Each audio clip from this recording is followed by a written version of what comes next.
speak to us. But if you can just even elaborate and open up what that means in the context of how we laid this day out. We're so glad that can we give her another big hand?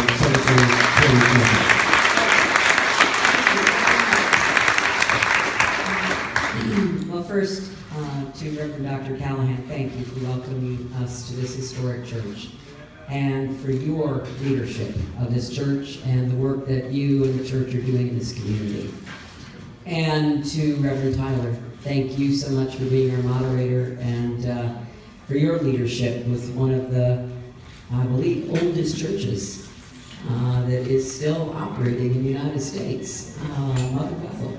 And that's a great legacy and also opportunity, and I know how you are seasoned onto that. And I am delighted to be here with Eric Holder, someone excuse me, for whom I have the highest personal and professional regard, and I'm delighted to be part of this conversation. You will hear from these extraordinary women in a minute, but let me just quickly respond to Reverend Tyler's point and just frame this as I see it. I did say last night, it's not enough to diagnose the problem. We need solutions, and solutions that we can all get behind. I think we all now agree that what Reverend Tyler just outlined are the problems. We have problems that we need to address in policing and accountability for policing. We have problems within the criminal justice system that have led to the over and mass incarceration of too many people, predominantly African American and Latino. And we have the epidemic of gun violence, which is stalking our country from small towns to large cities. No place is immune.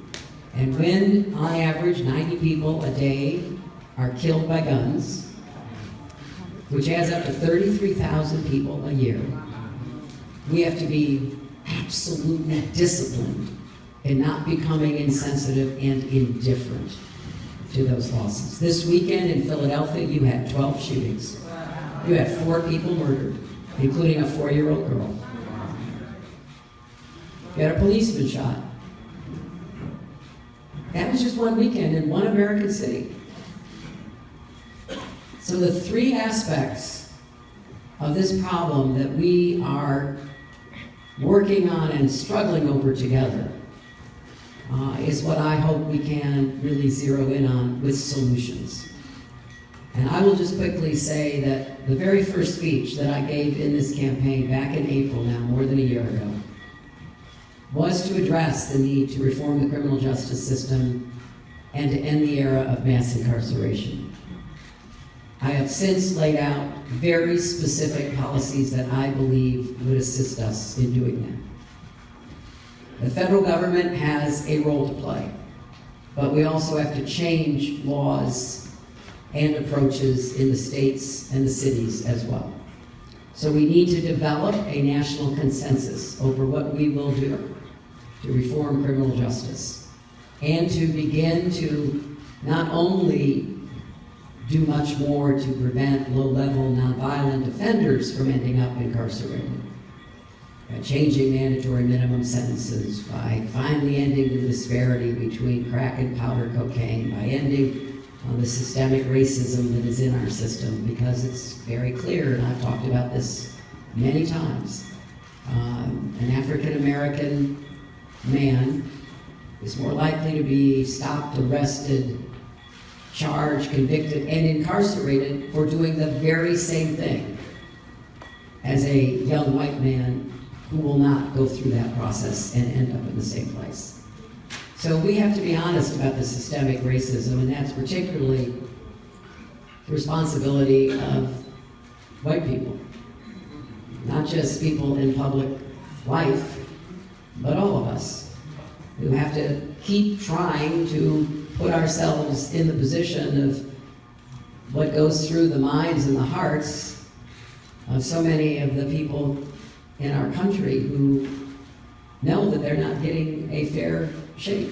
They're not being treated equally. And we can't assume that our experience is somehow enough. to guide us. We have to be open and listening and then responsive. And when it comes to guns, we have just too many guns on the streets, in our homes, in our neighborhoods.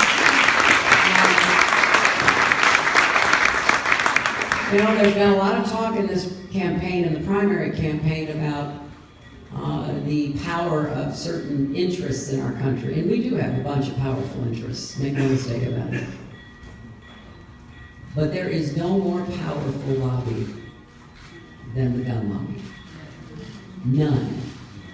Look what they've managed to do here in Pennsylvania. A few years ago, they passed a law that basically stripped local communities from trying to pass common sense gun safety measures to keep the people who lived in those communities safe. That wasn't enough for them.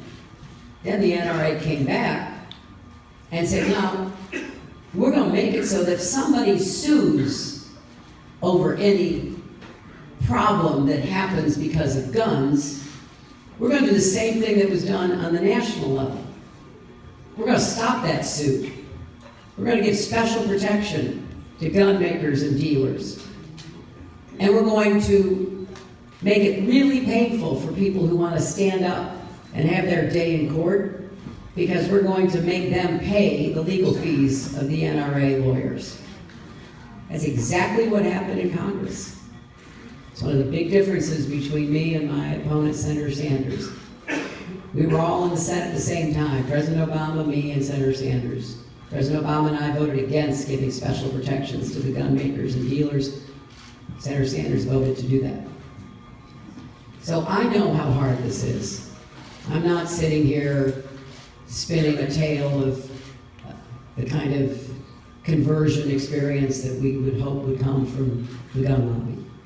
It will only happen if we organize and if we make it a voting issue. And if we make clear, look, there is a Second Amendment.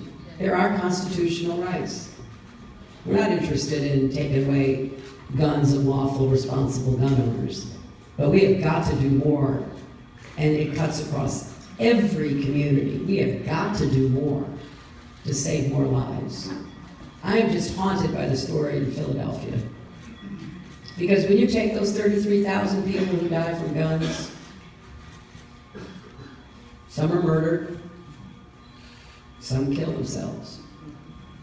If it had been a little harder to get those guns when they were in that state of despair, maybe they wouldn't have. And some die from tragic, avoidable accidents.